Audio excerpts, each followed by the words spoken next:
Deep in the heart of Tanzania, near the shimmering waters of Lake Eyasi, lives one of the last true hunter-gatherer tribes of Africa, the Hadzabe. Their way of life has remained largely unchanged for thousands of years, rooted in a deep respect for nature and the delicate balance between humans and the wild.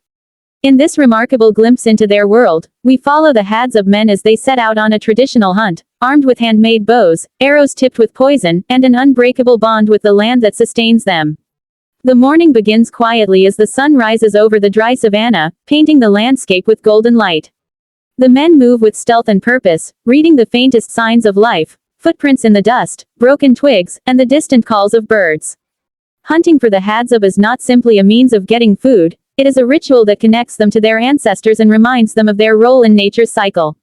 Today's target is a baboon, a clever and fast creature that requires skill, patience, and teamwork to capture. The hunters move silently through the brush, their bodies blending into the landscape. They communicate through hand signals and soft whistles, reading each other's intentions without words. After hours of tracking, the moment arrives. A quick movement in the bushes gives away the baboon's location.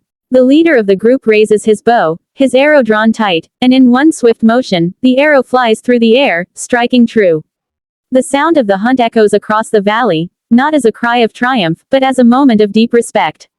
The Hadzabe believe that every animal taken from the wild is a gift from nature, and it must be treated with honor. They offer a small prayer of gratitude before carrying their catch back to camp. The return of the hunters is met with excitement and laughter from the women and children, who gather around to see the results of the hunt. In Hadzabe culture, the entire tribe shares what is hunted. There is no hoarding, no competition, only community and equality. It's a way of life that values cooperation over possession, something that modern societies have long forgotten.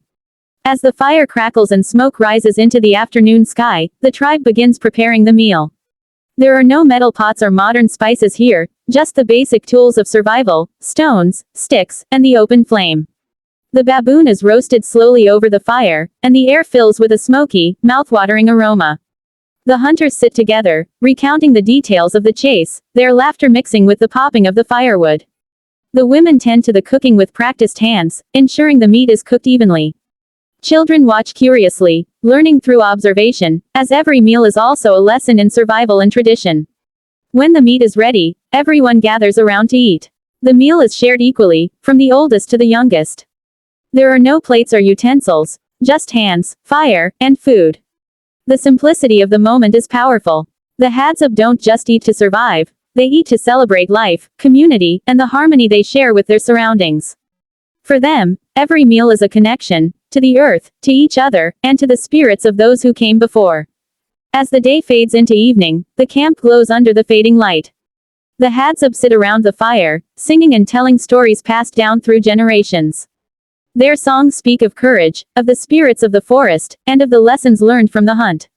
In this timeless rhythm of life, the Hadzabe continue to thrive, untouched by the noise and chaos of the modern world. Watching them hunt and cook reminds us of something profound, that life, at its core, is about connection, gratitude, and living in balance with the earth that sustains us.